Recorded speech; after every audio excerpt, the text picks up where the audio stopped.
News of joint military action by the US, UK and France against Syria. British Prime Minister Theresa May has issued a statement about the strikes on Syria a short time ago.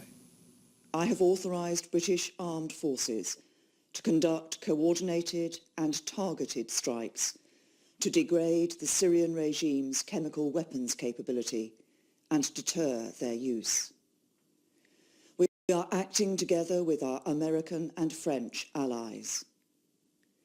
In Douma last Saturday, a chemical weapons attack killed up to 75 people, including young children, in circumstances of pure horror. The fact of this attack should surprise no one. The Syrian regime has a history of using chemical weapons against its own people, in the most cruel and abhorrent way. And a significant body of information, including intelligence, indicates the Syrian regime is responsible for this latest attack. This persistent pattern of behaviour must be stopped, not just to protect innocent people in Syria from the horrific deaths and casualties caused by chemical weapons, but also because we cannot allow the erosion of the international norm that prevents the use of these weapons. We have sought to use every possible diplomatic channel to achieve this, but our efforts have been repeatedly thwarted.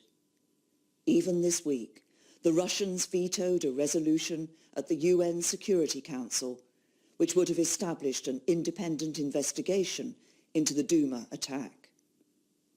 So there is no practicable alternative to the use of force to degrade and deter the use of chemical weapons by the Syrian regime.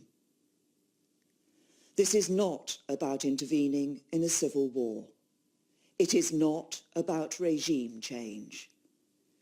It is about a limited and targeted strike that does not further escalate tensions in the region and that does everything possible to prevent civilian casualties. And while this action is specifically about deterring the Syrian regime, it will also send a clear signal to anyone else who believes they can use chemical weapons with impunity. At this time, my thoughts are with our brave British servicemen and women and our French and American partners who are carrying out their duty with the greatest professionalism. The speed with which we are acting is essential in cooperating with our partners to alleviate further humanitarian suffering and to maintain the vital security of our operations. This is the first time as Prime Minister that I have had to take the decision to commit our armed forces in combat, and it is not a decision I have taken lightly. I have done so because I judge this action to be in Britain's national interest. We cannot allow the use of chemical weapons to become normalised within Syria, on the streets of the UK, or anywhere else in our world. We would have preferred an alternative path, but on this occasion there is none. History teaches us that the international community must defend the global rules and standards that keep us all safe. That is what our country has always done,